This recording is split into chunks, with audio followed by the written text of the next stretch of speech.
آج سے ہفتے یا 10 دن کے بعد دیکھیں گے تو یہ بالکل آج 23 تاریخ ہے تو لیٹ سے کہ ہم اس کو لے جاتے ہیں 4-5 جنوری تک اگلے سال زندگی رہی تو یہ بالکل سسٹم جو ہے آپ کو لرزتا ہوا نظر آئے گا، لرزتا ہوا. لیکن ایک بات اس میں طے ہے کہ اس میں عمران خان لڑیں گے.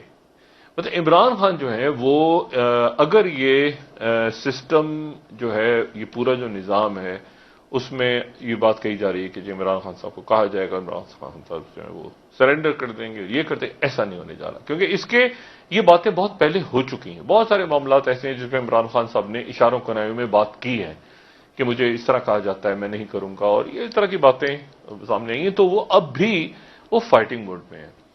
اور یہ جو مختلف بیٹل آپ سمجھ لیں کہ بہت سارے معاملات ان کی طرف بڑھتے آ رہے ہیں. کے پی کا ریزلٹ ہے، ان کو پتا ہے کہ کے پی کے اندر کیا ہوا ہے، ان کو اچھی طرح سے پتا ہے کہ ٹکٹس جو ہیں ان کے لوگوں نے بیچے ہیں، کیا کیا ہے. اور انہوں نے سب سے جو بڑی بات ہے انہوں نے اس کو ایکسیپٹ کیا اپنے ٹویٹ میں. انہوں نے یہ نہیں کیا کہ جی وہ ایک روٹینلی وہ کہہ دیں کہ جی کسی نے کسی پہ الزام ڈال دیں، وہ کہیں گے جی وہاں پہ دھاندلی ہوئی ہے، ایسے ہوا ہے. نہیں، انہوں نے بالکل کہا کہ یہ، اور یہ ایک بڑا خوش آئند ہے ہماری سیاست میں کہ کوئی دھاندلی کا الزام کم سے کم نہیں لگا. انہوں نے کہا کہ یہ ٹکٹ جو ہیں ہمارے لوگوں نے غلط دی ہے اور آئندہ جو ہے، لیکن آئندہ کیسے ٹکٹ ہوں گے اب یہ ایک سوال ہے. کیونکہ آئندہ ٹکٹ دینے کے لیے پھر وہی شخصیات بیٹھی ہوں گی جنہوں نے پہلے ٹکٹ دیے. لیکن وہ انہوں نے اس بات کو مانا. اچھا، اور اس کے بعد جو ہے وہ اب ان کو، جیسے میں نے آپ سے کہا انہوں نے لڑنا ہے. ویپنز ان کے پاس کون سے ہیں لڑنے کے، یہ اس موقع پہ انہوں نے دیکھنا ہے کہ میرے پاس ویپنز کون کون سے. ویپن سے مراد یہ ہے کہ ان کے اراکین کون سے ہیں، ان کے جو ان کے ساتھ کھڑے ہوں گے. اور کچھ لوگوں کے بارے میں تو میں بالکل ہی کہہ سکتا ہوں کہ وہ ان کے ساتھ کھڑے ہوں گے آخر تک، اور وہ ان میں سے ایک ہیں ڈاکٹر شہباز گل. اور یہ ایک وجہ ہے جس کی بنیاد پہ یہ بات کہہ رہا ہوں کہ ڈاکٹر شہباز گل جو ہیں ان سے غالباً وزیر اعظم صاحب بھی امید کرتے ہیں کہ وہ آخر تک کھڑے ہوں گے، باقی وزراء بھی، لیکن شہباز گل صاحب خاص طور پہ ٹھیک ہے وہ ان کے ساتھ آخری لمبے تک جو ہے وہ، یعنی اب سمجھیں کہ ان کے بالکل وہ ساتھ کھڑے ہوں گے. اچھا، اور جب ڈاکٹر شہباز گل، اگر آپ کو سمجھیں کہ ڈاکٹر شہباز گل کو میں ایک پیمانے کے طور پہ لے رہا ہوں کہ وہ ایک شخصیت ایسے ہیں جو اس وقت سب سے زیادہ ان کے لیے آخری حد تک جانے کو تیار ہیں وزیر اعظم صاحب کے ساتھ. باقی جو وزراء ہیں وہ بھی ہیں ان کے ساتھ، بہت ساری وزراء، لیکن وہ جو وزراء ہیں وہ ساری جو ٹیم ہے اس میں مختلف امور کے اوپر اختلاف ہے. ٹکٹس کے اوپر بھی اختلاف ہے، باقی چیزوں پہ بھی اختلاف ہے، وزارتوں پہ بھی اختلاف ہے. وہ باقی بھی ان کے ساتھی ہیں، لیکن عمران خان صاحب کو یہ اچھی طرح سے علم ہے کہ کون سا شخص کہاں پہ کیا بات کر رہا ہے. مثال کے طور پہ جو بات خواجہ آصف صاحب نے کی کہ ایک وزیر جو ہے انہوں نے رابطہ کیا تھا، بالکل کیا تھا. اور اس نشست میں یہ بات آج سے 2-2.5 سال پہلے ہو چکی ہے کہ 70 کے قریب اراکین ہیں، اور اب وہ تعداد سے زیادہ بھی ہو چکی ہے کہ 70 کے قریب اراکین ہیں جو عمران خان صاحب کو چھوڑنے کے لیے تیار بیٹھے ہیں.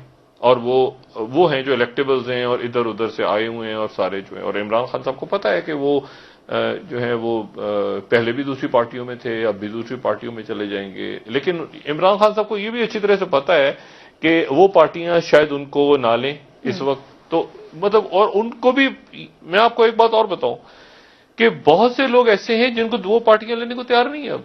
وہ مطلب جیسے نواز شریف صاحب، بہت سے لوگوں کو یہ جو خبریں آ رہی ہیں وہ لینے کو تیار ہو رہے ہیں، ہر ایک کو الیکٹیبلز یہ وغیرہ. ایسا غالباً میرا نہیں اندازہ کیسا ہونے جا رہا ہے.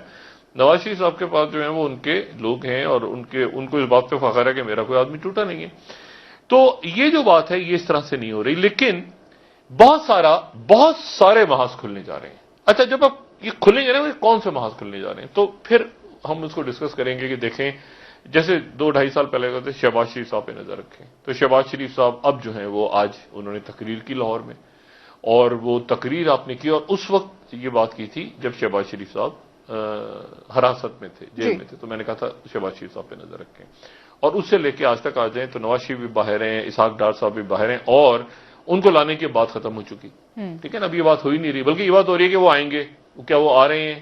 اس طرح سے بات میں نہیں کہہ رہا، یہ بات میڈیا پہ اور سوشل میڈیا پہ چل رہی. میں تو ایک بات کہہ کے پھر اس کو پیچھے ہٹ جاتا ہوں، اس لیے کہ پھر میں دیکھتا ہوں کہ وہ ایک ماحول آگے بنے تو پھر اپنے آپ کو اسیس کرتا ہے آدمی کہ میرا جو تجزیہ تھا وہ کیا کس حد تک درست تھا. اور ظاہر تجزیہ جو ہوتا ہے وہ انفو انالیسس ہوتا ہے، انفارمیشن بیسڈ انالیسس ہوتا ہے.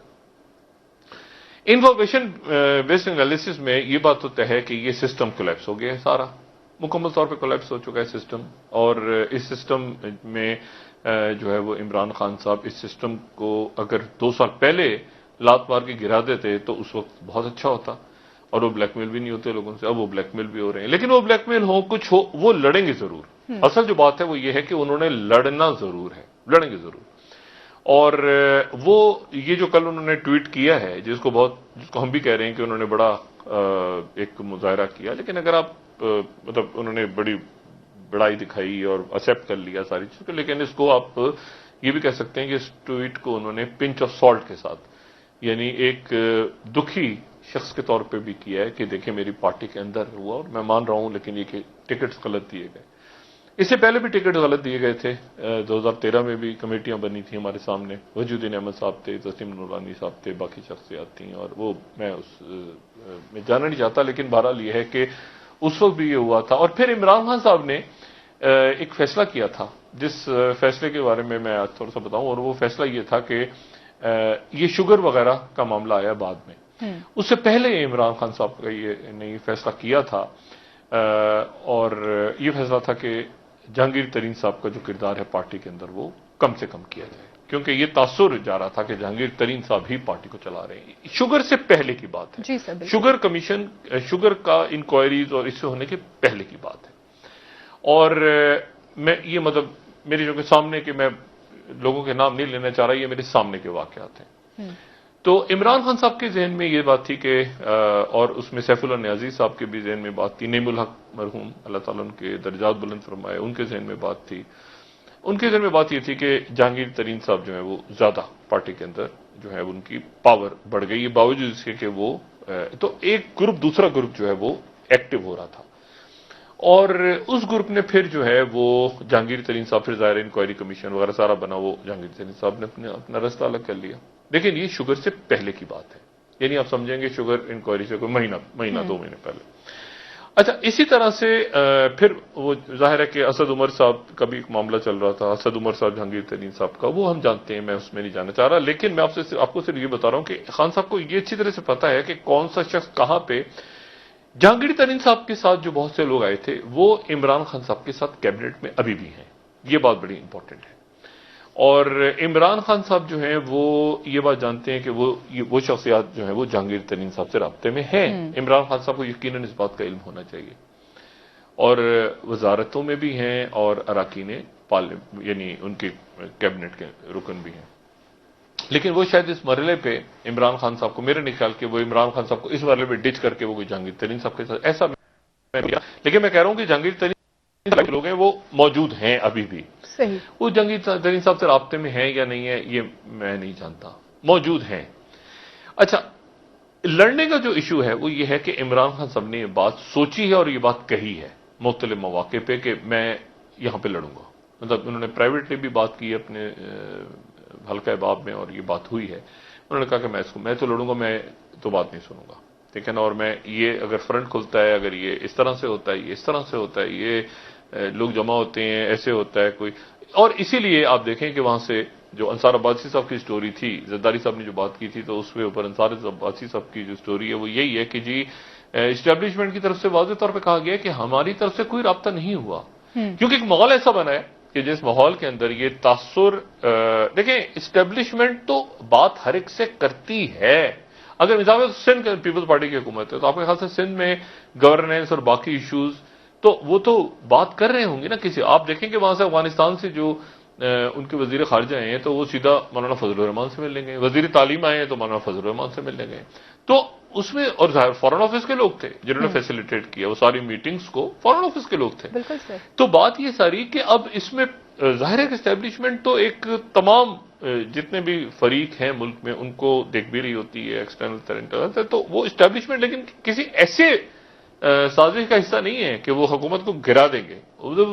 کہے آخر کہ جی ملک کا مثال کے طور پہ کسی شخصیت سے کہا جائے کہ ملک کے اندر تو مسائل بہت بڑھ گئے ہیں، اور کسی نے کہہ دیا جو مسائل تو بڑھ گئے پھر آپ کو فارمولہ بتا دیں، اس طرح کر کے کوئی بات ہوئی ہوگی.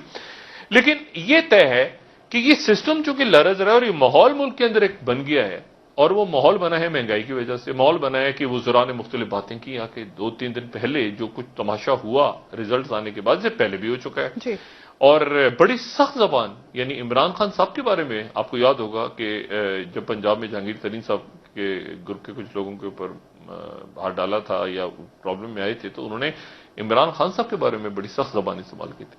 تو عمران خان صاحب جو ہیں وہ پنچ آف سالٹ کے ساتھ اس کو دیکھ رہے ہیں، لیکن اب اگلے جو چند روز ہیں، یعنی میں اب آج سے لے کے آپ سمجھ لیں 5 تاریخ رکھتے ہیں، 5 تاریخ 8 تاریخ جنوری کی، تو اس میں یہ سسٹم آپ کو مزید لرزتا ہوا نظر آئے گا اور آپ کو ایسا لگے گا بالکل جیسے ادھر سے ایک وار ہو رہا ہے، جوابی وار ہو رہا ہے ادھر.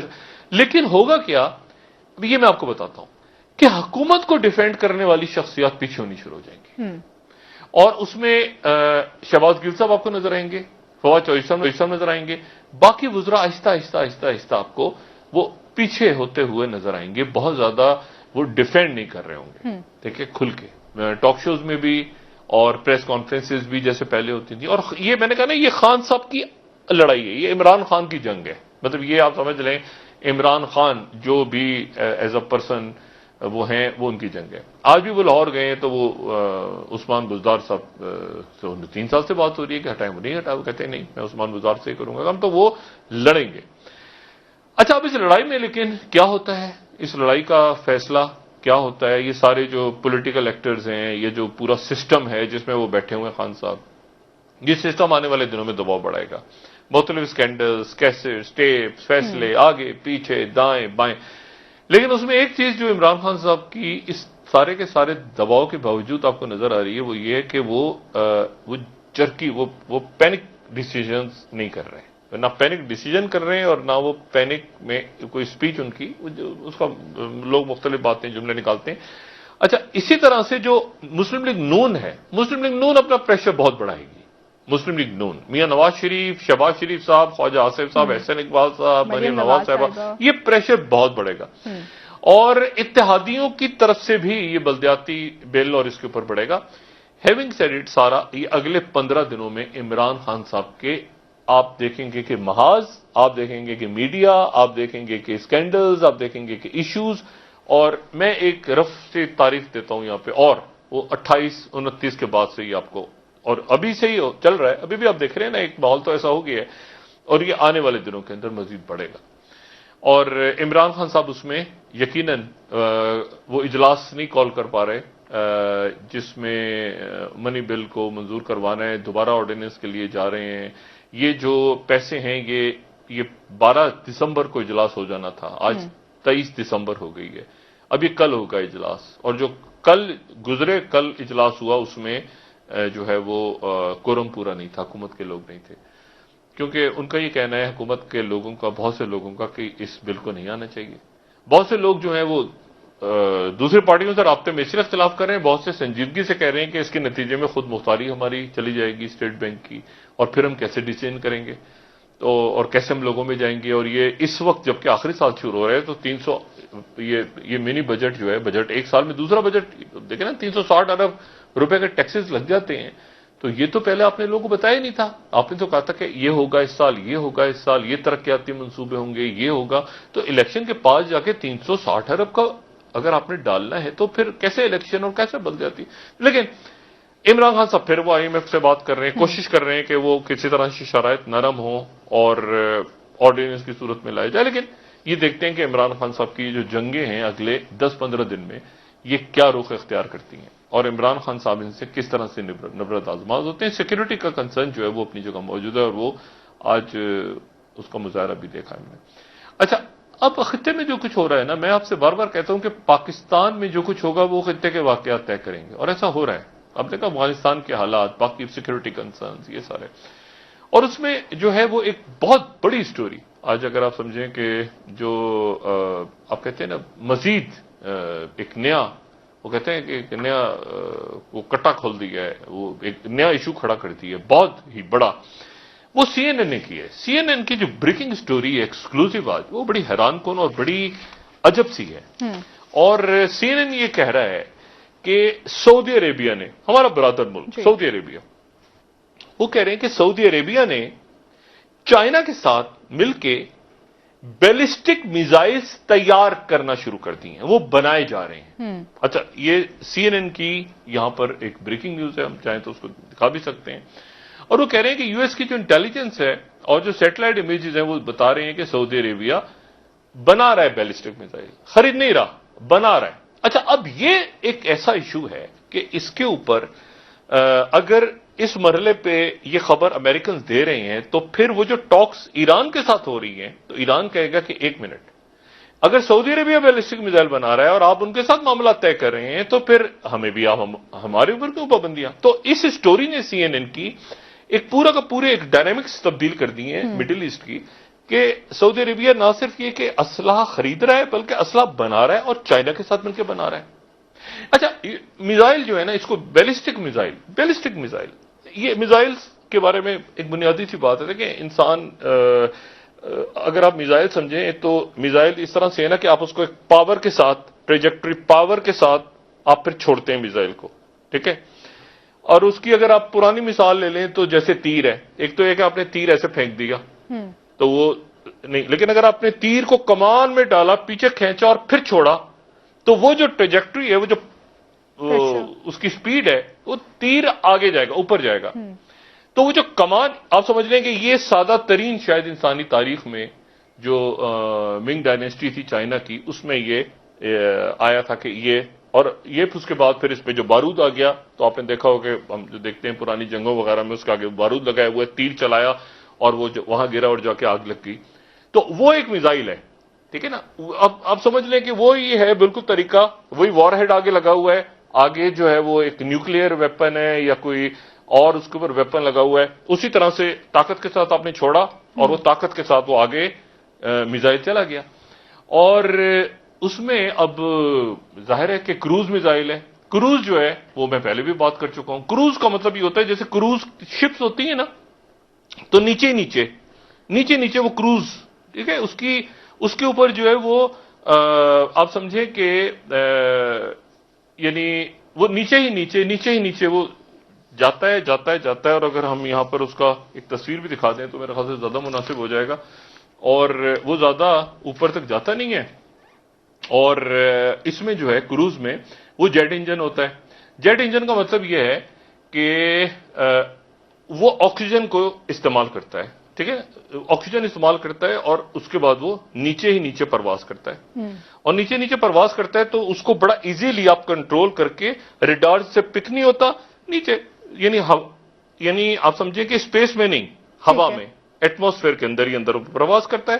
اور ایسے گیا اور جا کے اس نے جا کے ٹارگٹ کو ہٹ کر دیا. جو بیلسٹک میزائل ہے, بیلسٹک میزائل وہ اوپر خلا میں جاتا ہے. اگر آپ اس کی ٹریجیکٹری دیکھیں, وہ پہلی جو تصویر ہم دکھا رہے تھے تو وہ اوپر گیا ہے اور اس کے اوپر جو ہے وہ جیٹ انجن نہیں لگا ہوتا بلکہ راکٹ انجن لگا ہوتا ہے. اچھا, ٹھیک. جیٹ انجن اس وقت چلتا ہے جب آکسیجن ہو تو نیچے, لیکن بیلسٹک کا مطلب ہے کہ وہ زمین سے اوپر جاتا ہے خلا میں اور پھر اس کا ایک حصہ الگ ہو جاتا ہے, ٹھیک ہے, اور پھر اس کے بعد وہ ایسے اوپر جاتا ہے خلا میں اور پھر واپس آتا ہے نیچے کی طرف. تو اگر آپ اس کی ٹریجیکٹری دیکھیں تو وہ آپ کو بڑی ایسے کر کے آپ کو کرو نظر آئے گا, اور اس کو یہ آپ کو اوپر گیا, خلا میں گیا اور خلا سے نیچے آیا واپس. اور نیچے آنے کے بعد, اچھا اس کا فائدہ بھی ہے اور اس کا نقصان, اس کو تھوڑا سا بڑا کریں گے تو بڑا. اس کا فائدہ یہ ہے کہ یہ اوپر چلا گیا بادلوں کے بالکل بھر کے پاور کے ساتھ, اور یہ پے لوڈ گراتا جاتا ہے. پے لوڈ کا مطلب یہ کہ رستے میں کئی جگہ یہ گراتا جائے گا, بومبنگ کرتا جائے گا. یہ بیلسٹک اوپر خلا میں گیا, اور خلا میں جانے کے نقصان یہ ہے کہ نیچے زمین پہ جو ریڈار ہیں, جو ریڈارز ہیں وہ کیچ کر لیتے ہیں کہ اچھا وہ اوپر بیلسٹک ہے اس کو ہٹ کرو. جو کروز میزائل ہے وہ نیچے ہے, وہ ہائپر سونک ہو یا وہ سب سونک ہو, یا مطلب سب سونک, ہائپر سونک, تو یعنی دیکھیں نا, سب سونک کا مطلب ہے کہ آواز کی رفتار, تو آواز کی رفتار سے کم ہے, آواز کی رفتار سے زیادہ ہے, وہ تو اس کو subsonic, supersonic, hypersonic, یہ سارے الفاظ کے لیے استعمال کریں گے. اصل بات یہ ہے کہ کروز کو کیچ کرنا مشکل ہے, یعنی ریڈار جو ہیں عموماً وہ کروز کو کیچ نہیں کر پاتے. اچھا, اب انہوں نے یہ کہا ہے, سی این این یہ کہہ رہا ہے کہ چائنا جو ہے وہ سعودی عربیہ کے ساتھ مل کے یہ بیلسٹک جو ہے, یہ بیلسٹک شارٹ رینج بھی ہو سکتا ہے, یہ بیلسٹک انٹر کانٹیننٹل بھی ہو سکتا ہے. یہ جو نارتھ کوریا والا فائر کرتے ہیں نا, نارتھ کوریا والے, تو وہ بیلسٹک فائر کرتے ہیں. بیلسٹک کا مطلب ہے کہ آپ اگر فائر کریں گے اس کو نارتھ کوریا سے تو وہ اوپر جائے گا خلا میں اور جا کے وہ امریکہ کو ہٹ کر سکتا ہے. تو بیلسٹک میزائلز کا اپنا ایک خطرہ ہے اور کروز میزائلز کا اپنا خطرہ ہے. اچھا یہ بات اس لیے امپورٹنٹ ہو رہی ہے کہ یہاں پہ وہ S-400 انڈیا نے جو ہے وہ لیے ہیں اور لگائے ہیں ویسٹرن بارڈر پہ, اپنے ویسٹرن بارڈر پہ لگائے ہیں, اور وہ کہہ رہے ہیں کہ انڈیا اور پاکستان کے, چائنا اور پاکستان کے ساتھ. لیکن یہ S-400 جو ہیں یہ $5.5 ارب کے, یہ کیوں لگے ہیں اور اس کا کیا فائدہ ہوگا یہ میں نہیں جانتا, کیونکہ پاکستان نے اس کے ساتھ ہی تو اسلحے کی دوڑ شروع ہو گئی ہے پوری دنیا میں, اس خطے میں, وسطی ایشیا میں, آذربائیجان, ٹرکی میں, مڈل ایسٹ میں اسلحے کی ایک بہت بڑی دوڑ شروع ہے اس وقت. اب انہوں نے یہاں پر وہ لگا دی. پاکستان نے اپنا جو ہے وہ ساتھی میزائل فائر کیا, ٹیسٹ کیا, اور یہ جو بابر میزائل تھا اور یہ ایک لانگ رینج میزائل, اور پاکستان نے ایک میسج کنوے کیا کہ یہ جو میزائل ہے یہ آگے جا سکتا ہے. اور ساتھ جو ٹیکٹیکل ویپنز ہیں, اب ایشو یہ ہے کہ جو ٹیکٹیکل ویپنز ہیں پاکستان کا کہنا یہ ہے کہ ٹیکٹیکل ویپنز اتنے شارٹ رینج اور وہ ادھر سے اڑیں گے اور ایسے گریں گے جا کے, تو اور ان کے اوپر نیوکلیر پے لوڈ ہوگا تو اس کو یہ کیسے روکے گا S-400. تو اب ایک عجب سا ایک معاملہ شروع ہے یہاں پر بھی, کیونکہ ایک طرح سے ٹینشن ختم ہو رہی تھی پاکستان انڈیا کی, لیکن دوبارہ, اور پاکستان کی طرف سے یہ بھی بات ہوئی ہے کہ جب آرڈر دیا گیا تھا S-400 کا تو اس وقت سے ہم نے تیاری شروع کر دی تھی. ہمیں پتا تھا کہ یہاں پہ لگے گا آ کے, چائنا کے ساتھ لڑائی نہیں تھی. S-400 ہمیں پتا تھا ہمارے اگینسٹ لڑے گا, تو ہم نے اس کے لیے تیاری پوری پکڑی ہوئی ہے, اور ہمارا جو میزائل سسٹم ہے وہ آگے جا کے ہٹ کرے گا. اور یہ جو نصر میزائل ہیں چھوٹے, جو بالکل ٹیکٹیکل ویپن کے بہت ادھر سے گئے اور ادھر جا کے گر گئے. اچھا اللہ نہ کرے کہ ایسا حالات ہو, لیکن یہ نہ کرے اس بارڈر پر بھی یہ ہو رہا ہے, ادھر سعودی عربیہ ایران کے اوپر بھی یہ ہو رہا ہے وہاں پر. اچھا آج پریزیڈنٹ پیوٹن کی ایک روایت ہے, اور وہ یہ روایت ہے کہ وہ سال کے اختتام پہ ایک پریس کانفرنس کرتے ہیں. لائیو پریس کانفرنس ہوتی ہے پوری دنیا میں, اس کو sky news, BBC, Washington post, کوئی گلوبل ٹائمز, سب لوگ آگے پیچھے جو وہ سوالوں کے جواب دیتے ہیں. وہ آج انہوں نے ایک پریس کانفرنس کی, اور یہ پریس کانفرنس جو ہوتی ہے ان کی پالیسی ہوتی ہے کہ وہ اگلے سال کیا سوچ رہے ہیں اور اس وقت وہ کیا. تو آج انہوں نے جو بات کی ہے تو اس میں 2-3 باتیں بڑی امپورٹنٹ ہیں. پہلی بات تو یہ ہے کہ انہوں نے یہ کہا کہ جو 3rd سلائیڈ ہے ہماری, وہ کہہ رہے ہیں کہ West must give China security guarantees now. اس وقت ہمیں سیکورٹی گارنٹی دیں. سیکورٹی گارنٹی کیا ہے کہ ایسٹرن بارڈر تک یعنی یوکرین تک نہیں آئے گا نیٹو, ہمیں گارنٹی دیں. اور وہ کہتے ہیں کہ مجھ سے پوچھا جاتا ہے کہ یہ ہم نے کب وعدہ کیا تھا, وہ 2008 میں جب جارجیا کے معاملے پہ, اس سے پہلے. تو وہ کہتے ہیں کہ ہم سے کہا جاتا ہے کہ لکھ کے کون سا ہوا تھا معاملہ. تو اور یہ کہ باہر کے لوگ جو ہیں وہ آج بھی روس کو بہت بڑا سمجھتے ہیں, اور ان کا بھی دل نہیں بھرا, وہ چاہتے ہیں مزید روس کو توڑیں. اور پھر انہوں نے ووڈرو ولسن کے دور کی بھی بات کی کہ اس دور میں ان کا ایک جو مشیر تھا وہ کہتا تھا کہ اتنا بڑا سوویت یونین ہے, اس کو توڑنا چاہیے. ہم اس کے بعد 91 میں ٹوٹ کے, اس کے باوجود ہم بہت بڑے ہیں, اور اتنے بڑے ہیں کہ ہمیں ابھی بھی توڑنے کی کوشش ہو رہی ہے اور ہمارے خلاف سازشیں ہو رہی ہیں. اور ایک بات انہوں نے اور بڑی امپورٹنٹ کی, انہوں نے کہا کہ جتنا رشیا ہے اس کے ارد گرد بیسز لینے کی کوشش ہو رہی ہے, ہمیں کنٹین کرنے کی کوشش ہو رہی ہے. لیکن یہ میں بتانا چاہتا ہوں, ایک ان سے ایک ویسٹرن میڈیا آؤٹ لیٹ کے صحافی نے سوال کیا, تو جواب میں پیوٹن نے کہا کہ میں آپ کو ایک بات بتانا چاہتا ہوں, میں KG میں بھی رہا ہوں, میں FSB کا ڈائریکٹر بھی رہا ہوں, اور اس حوالے سے یہ انٹیلیجنس اور سارے معاملات کو میں اچھی طرح سے سمجھتا ہوں. تو یہ ذہن میں رکھیے گا کہ ایسا میں ہونے نہیں دوں گا. اور پھر اس کے بعد انہوں نے بہت طویل بات کی رشیا اور چائنا کے اوپر, اور انہوں نے کہا کہ ہمارے اور چائنا کے جو ہیں وہ ایسے تعلقات ہیں کہ جہاں پر ہم ہائی ٹیک ویپنز بنا رہے ہیں اس وقت اکٹھے. ہمارے اور چائنا کے ایسے تعلقات نہیں ہیں کہ وہ ہمیں کچھ یعنی صرف ہماری جو آپس میں تجارت ہو رہی ہے, وہ تجارت تو انہوں نے کہا ہماری چائنا کے ساتھ سب سے بڑا ہمارا وہ ٹریڈنگ پارٹنر ہے. اور دوسری بات انہوں نے کہی کہ آج کی دنیا میں چائنا گلوبل لیڈر بن چکا ہے اکانومی میں, ریجن میں بھی اور دنیا میں بھی. چائنا کو انہوں نے چائنا کے بارے میں کہا. اچھا, اور ساتھ ہی جو ہائی ٹیک کی بات ہوئی, اچھا یہ جو سعودی عربیہ اور چائنا کا ہوا, یہ جو سٹوری آئی CNN کی, تو CNN والے کہتے ہیں کہ ہم نے اس کے بعد اپنے NSA سے پوچھا, وہاں سے خاموشی رہی, انہوں نے کمنٹس نہیں دیے. وہ پلانٹ نامی ایک کمپنی ہے امریکہ میں, اس کی یہ سیٹلائٹ امیجز ہیں جو CNN نے دکھائی ہیں. پھر وہ کہتے ہیں کہ ہم نے چائنا میں CNN کہتے ہیں کہ ہم نے اسٹوری فائل کرنے سے پہلے چائنا سے پوچھا. چائنا نے کہا کہ سعودی عربیہ سمیت تمام مشرق وسطیٰ کے کئی ممالک ہیں جو ہمارے کمپریہنسو اسٹریٹجک پارٹنر ہیں, ہم ان کے ساتھ کچھ بھی کر سکتے ہیں. مطلب یہ ہم کوئی خلاف قانون کام نہیں کر رہے, لیکن یہ ہے کہ یہ آپ نے اسٹوری دے دی, اللہ خیر صلاح, تو اس کا کوئی ڈینائل بھی سعودی عربیہ کی طرف سے نہیں آیا. تو یہ میرا خیال ہے کہ ایک بڑا گیم چینجر ہے کہ سعودی عربیہ اور چائنا اسلحہ بنا رہے ہیں, اور انہوں نے سائٹس بتائیں کہ یہ سعودی عربیہ میں ان جگہوں پہ بیلسٹک میزائل تیار ہو رہے ہیں. بیلسٹک میزائل میں نے آپ سے بتایا نا کہ بیلسٹک میزائلز اپنی جگہ ایک کمال ہیں, ان کا ایک اپنا ہے کہ وہ اوپر جاتے ہیں اور پھر اس کے بعد وہ پے لوڈ گرا بھی سکتے ہیں رستے میں اور جا کے دور تک.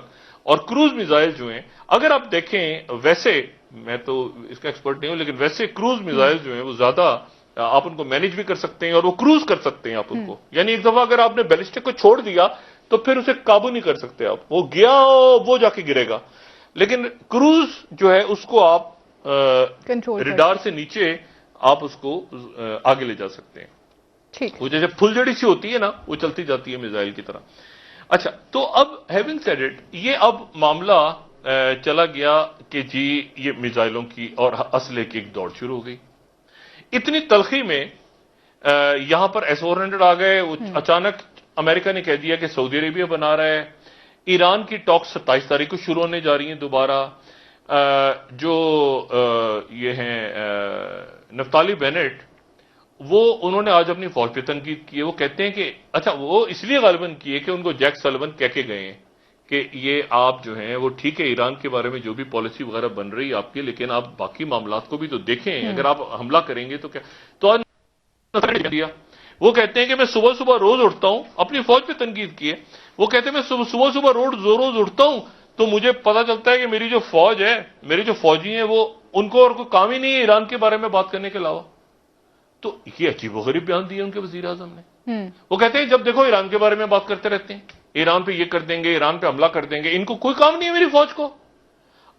تو اب یہ بات بڑی ہے ان کی جو اسرائیلی ڈیفنس فورسز ہیں, تو ان کے لیے ایک بڑا عجیب سا میسج دے دیا. میسج اس لیے دیا غالباً کہ جیک سلیون کہہ کے گئے ہیں کہ یہاں ٹیمپریچر کم کریں. اچھا, ادھر ہمدوک کو استعفے سے روک دیا امریکنز نے. وہ جو سوڈان کے اندر پھڈا پڑا ہوا تھا, تو آج ان کے جو نمائندہ خصوصی ہیں افریقہ کے, انہوں نے کہا کہ ابھی وہ نہیں دے رہے استعفیٰ اور ہم کوشش کر رہے ہیں کہ یہاں پہ اسٹیبلٹی کو لے کر آ جائیں سوڈان میں. لیکن اسی دوران جو ہے وہ لیرا مزید پاورفل ہو گیا ہے. یہ جو لیرا کا فیصلہ کیا تھا ترک پریزیڈنٹ نے, تو لیرا جو ہے وہ مزید اسٹرانگ ہو گیا, اور 10 لیرا یعنی 18 سے وہ 12 تک گیا تھا, اور اب 10 لیرا پہ $1 آ گیا ہے. صحیح, ٹھیک ہے سر, ایک ادھر جو ہے وہ طیب اردوغان جو ہے, لیکن یہاں پر ایک اور ایشو ہے. وہ ایشو یہ ہے کہ یہ جو ڈرونز اور ان مینڈ ویکلز, اس کا جو سب سے خوبصورت اگر کوئی بنا رہا ہے اس وقت, وہ ٹرکی بنا رہا ہے. اور ٹرکی یوکرین کے ساتھ ہے, اور ٹرکی کا ڈیفنس کا پیکٹ ہے. تو یوکرین کا جو الٹیمیٹ, اور ابھی تک رشیا نے کوئی ٹرکی کے بارے میں بات نہیں کی. ٹھیک ہے سر, ٹھیک ہے, ایک بریک کا وقت میں ڈاکٹر صاحب واپس آ کے آپ سے مزید اس اور ہم معاملے نے پر دیکھا ہے بات کہ کریں گے. آرمینیا آذربائیجان میں یہ S-400 جو انڈیا نے لیے ہیں, یہ کریمیا میں لگے ہوئے ہیں, کیلن گراڈ میں لگے ہوئے ہیں, سیریا میں لگے ہوئے ہیں, آرمینیا میں لگے ہوئے تھے. ایگزیکٹلی. تو جی وقفہ لیں, اس کے بعد بات کرتے ہیں. ٹھیک ہے ناظرین, ایک بریک ہمارے ساتھ رہیے گا.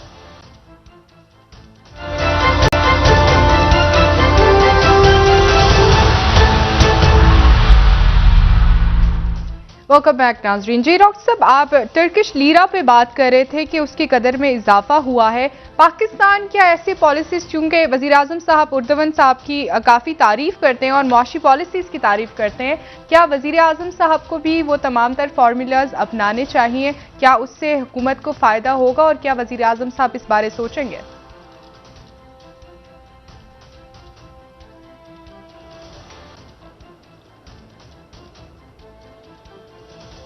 دیکھیں, آؤٹ آف دا باکس فیصلہ کریں تو out of the box solution ہی ڈھونڈنا پڑے گا آپ کو. میں تو پہلے دن سے یہ بات کہہ رہا ہوں کہ اس پورے سسٹم کو ٹھیک کرنے کے لیے آپ کو آؤٹ آف دا باکس, یہ معاشی معاملات, باقی معاملہ, آؤٹ آف دا باکس جانا پڑے گا.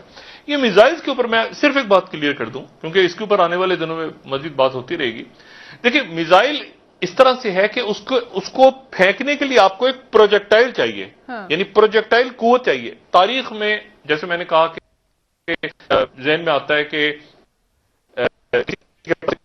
ہوگی یا کوئی تیر ہوگا، اس نے ایسے پھینکا ہوگا، دور نہیں جاتا، پھر اس نے کمان ایجاد ہوئی ہوگی، وہ کمان سے کھینچا اس نے، وہ تیر گیا اوپر.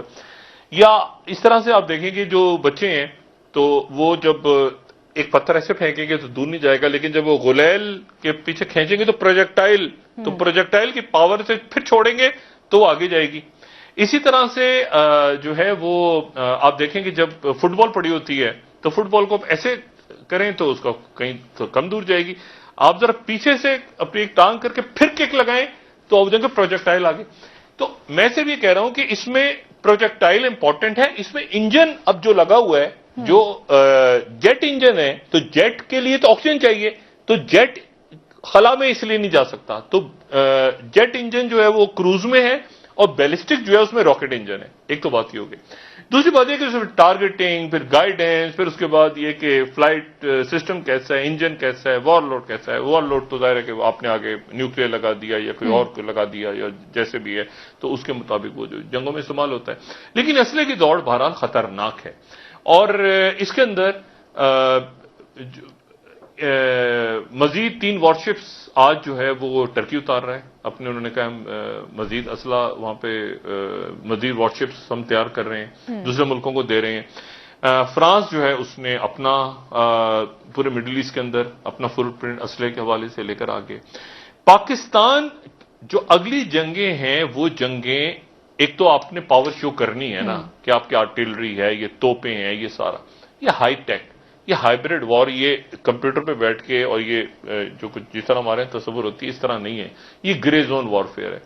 اب گرے زون وارفیئر میں ایک تو آ گئی چیز، اور وہ چیز آگے بڑی کلیئرٹی کے ساتھ کہ آپ کی معیشت کو گھیر گھار کے انہوں نے، یہ گرے زون وار ہے، کمپلیٹ گرے زون وارفیئر ہے کہ آپ کی معیشت یہاں آ گئی، آپ کے لوگوں میں انریسٹ ہے، آپ کے لوگ پریشان ہیں، اور آپ کے لوگوں کو، اور پولیٹیکل انسرٹینٹی ہے. پولیٹیکل عدم استحکام ہوگا تو اس کے نتیجے میں سرمایہ کاری نہیں ہوگی. لوگ کبھی کسی صورت لوگ اس میں آپ سمجھیں کہ لوگ طور پہ موبائل جو ہے وہ ایسٹس تو بالکل نہیں لوگ لیں گے. موبائل ایسٹس وہ ہیں کہ جیسے یعنی سرمایہ کاری وہ کریں گے کہ جہاں سے ہم پیسے ابھی ڈالیں اور ابھی نکال لیں، یعنی موو کر سکیں پیسہ. ایسی جگہ نہیں جب پیسہ ڈال کے پھنس گیا. مثال کے طور پہ پلاٹ خرید لو. اس وقت ہاؤسنگ سوسائٹی کے اندر 10 جو ہے نا وہ کروڑ کی یا 10 ارب کی زمین بک کرا لو. ایسا لوگ نہیں کریں گے. لوگ کہیں گے یار ایک منٹ ذرا بس سروسز پرووائڈ کرو، روز کے روز پیسہ لو اور وہ چیز چلتی رہے. لانگ ٹرم انویسٹمنٹس نہیں ہوں گی کیونکہ پولیٹیکل انسٹیبلٹی ہے. اور ضرورت کس چیز کی ہے؟ دیکھیں یہ کووڈ، یہ اومیکرون یورپ بند ہونا شروع ہو گیا ہے. آج جرمنی میں شاید ڈیتھ ہوئی ہے، کچھ ملک کھل رہے ہیں، بند ہو رہے ہیں، کھل رہے ہیں، لیکن وہ اسی میں سے کروز کریں گے، اسی میں سے وہ نکلیں گے. پرابلم یہاں پر ایشو یہ ہے کہ ان تمام ملکوں میں آپ کو سیاسی عدم استحکام نظر نہیں آ رہا. یورپ کے اندر کہیں آپ کو نظر آ رہا ہے، لیکن اس کی الیکشنز ہوئے. اب دیکھیں نا سوڈان میں عدم استحکام ہے، عراق کے اندر دیکھتے ہیں گورنمنٹ ان کی کیسی بنتی ہے، لیبیا کے اندر پھر دوبارہ کرائسس کھڑا ہو رہا ہے. تو کچھ ملکوں میں تو مین میڈ کرائسس ہے، کچھ ملک جو ہیں وہ آرام سے نکل گئے ہیں. مطلب ان کو اب جیسے انڈیا کا ایک مین میڈ سا کرائسس ہے. مجھے نہیں پتا کہ روپیہ جو ہے وہ کیسے ایشیا کے اندر اتنا خراب ہوا، لیکن بہت سارے ایشوز ایسے ہیں جس سے ان کو نکل جانا چاہیے تھا، لیکن وہ پھنسے ہوئے ہیں. مثال کے طور پہ یہ جنگیں اور یہ سارے معاملات یا انٹرنل کیوس وغیرہ، لیکن ملک اس میں سے نکل جائے. اس میں سے کروز کرنا ہوتا ہے، آپ نے کروز کر کے نکلنا ہے. اب ایشو یہ ہے یہاں پر پاکستان میں کہ دیکھیں وہاں پر طیب اردگان یہ کتنا بڑا فائنینشل کرائسس آیا کہ گر رہا ہے، لے رہا دنیا چیخ رہی. انہوں نے اس دوران نہ اپنی کوئی ڈپلومیٹک، بلکہ آج میں آپ کو نیوز دے رہا ہوں، یہ خبر آپ سنیں. کابل ایئرپورٹ سمیت افغانستان کے جتنے ایئرپورٹس ہیں وہاں پر قطر اور ٹرکی کی آپس میں معاہدہ ہو گیا آج، اور وہ طالبان کے ساتھ ان کی بات ہو گئی ہے. ٹرکی اور قطر دونوں افغانستان کے ایئرپورٹس کو سنبھالنے جا رہے ہیں. طالبان کے ان کی ڈیل ڈن ہو گئی. وہ بات جو ابھی تک رکی ہوئی تھی کہ جی ٹرکی کرے گا، قطر اور ٹرکی اور طالبان کے درمیان بات ہو گئی، آفیشیلی ان کی میٹنگ بھی ہو گئی اور یہ اناؤنس بھی ہو گیا.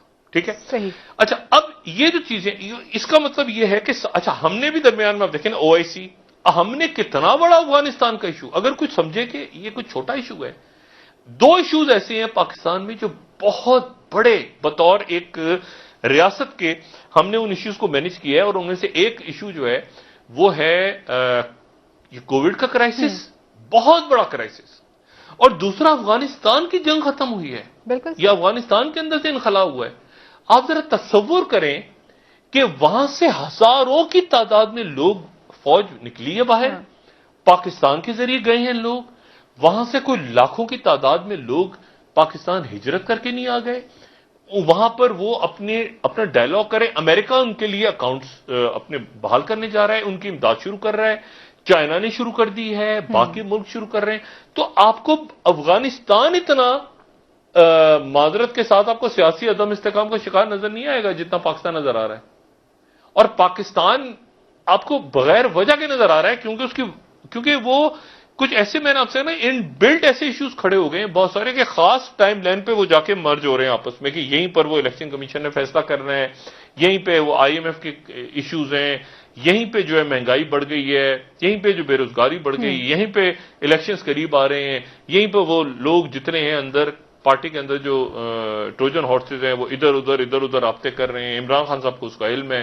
ارے عمران خان صاحب ریلیکس بیٹھے ہو، کہہ رہے ہیں کہ میں ان سے لڑوں گا۔ اچھا، یہ آنے والے دنوں میں مزید ہوگا، 3-4-5 دنوں میں ایسا ماحول آپ کو بنتا نظر آئے گا کہ مزید دباؤ میں حکومت نظر آئے گی، جیسے یہ کے پی کے الیکشن کے بعد۔ لیکن عمران خان اس کے آگے کہتے ہیں کہ میں تو لڑوں گا، میں تو کھیلتا ہوں کرکٹ، اور مجھے تو مزہ ہی اس وقت آتا ہے جب پریشر زیادہ بڑھتا ہے۔ اب وہ کہاں تک کریں گے، کہاں تک نہیں کریں گے، اور پبلک کا اس میں کیا گت بنے گی اوپر کی لڑائیوں میں، یہ ایک الگ ہے، کیونکہ اس پورے کھیل میں کہیں درمیان میں پبلک بھی ہے، پبلک جو ہے وہ گھاس ہے، جو ہاتھیوں کی لڑائی میں گھاس پستی ہے نا نیچے، تو پبلک وہ گھاس کی طرف پسے جا رہی ہے۔ وہ کہہ رہے ہیں، مطلب ہے کہ اب لوگوں کو مجھے بتائیں کہ خان صاحب، اللہ کرے کہ یہ کامیاب ہو جائے، ان کی کوشش ہے، 360 ارب روپے کے ٹیکسز لوگ کہاں سے دیں گے؟ اور اسٹیٹ بینک آپ نے ہمیشہ کے لیے آئی ایم ایف کا حوالے، یعنی آئی ایم ایف کنٹرول کرے گا اسٹیٹ بینک کو، پاکستان کنٹرول نہیں کرے گا۔ آپ یہ دیکھیں کہ اس نے کیسے طیب اردگان نے اپنی کرنسی کو، یہ اس کے بعد پاکستان تو نہیں کر سکے گا یہ سارا کام، کہ پاکستان کہے کہ جی ہم نے جو ہے وہ لیرا کے اگینسٹ یہ فیصلہ کرنا ہے، ہم نے اپنا خود مختاری دے دیا ہے، ایسے کرو ایسے کرو۔ تو بات یہ ہے کہ کیا ہم کرنے پہ تیار ہیں، کیا یہ ہو جائے گا معاملہ، یا یہ نہیں ہوگا، اور ہو جائے گا تو اس کے نتائج پہ لانگ ٹرم کیا ہوں گے، لانگ ٹرم نتائج کیا ہوں گے، کیونکہ یہ جو ہے یہ ایسا آرڈیننس نہیں 3 مہینے میں، ان کو بھی پتا ہے، آئی ایم ایف والوں کو بھی، کہ انہوں نے کہا ہے کہ اس کو اسمبلی سے قانون سازی کراؤ، اس کو عدالت بھی نہ اوپر نیچے کر سکے۔ اچھا، اب یہاں پر آ گیا جناب مسئلہ کہ اس میں باہر کے جو ملک ہیں، ہمارے پاس یہاں ہمارے برادر ممالک کے جو وزراء خارجہ آئے تھے، انہوں نے ظاہر ملاقاتیں کی ہیں، اور وہ یہاں سے ایک پلس لے کے گئے ہیں، اور وہ پلس یہی ہے ان کی، وہاں کا جو میڈیا اور لوگ بات کر رہے ہیں وہ کہتے ہیں کہ جی یہ جو ہے یہ معاملات پاکستان کے اندر ایسے ہیں کہ ہمیں تو نہیں سمجھ میں آ رہا کہ ہم کس سے بات کریں، کیا بات کریں۔ بہت شکریہ ڈاکٹر صاحب، اپوزیشن جو ہے اس سے بھی ہم ظاہر ہے سابق وزرائے اعظم ہیں، سابق صدر ہیں، سابق اسپیکر ہیں، سابق فارم منسٹرز ہیں، تو وہ اس میں کہتے ہیں کہ ہم تو الگ ہیں اس وقت، لیکن ہم بھی کسی قسم کی سرمایہ کاری لانگ ٹرم یہاں پر انویسٹمنٹ تب تک نہیں کریں گے بہت جب شکریہ تک ڈاکٹر کہ صاحب، پاکستان کے اندر سیاسی استحکام پیدا نہیں ہو جائے گا۔ اپوزیشن ان سے کہہ رہی ہے کہ چند دنوں کا کھیل ہے، یہ حکومت گئی، اب ہم سے بات کریں۔ بہت شکریہ ناظرین، پروگرام کا وقت ختم ہوا، کل انشاءاللہ دوبارہ آپ سے ملاقات ہوگی، مجھے اجازت دیجیے، اللہ حافظ۔ جی ڈاکٹر صاحب، کے لوگوں کا سب خیال رکھیے گا، اللہ حافظ۔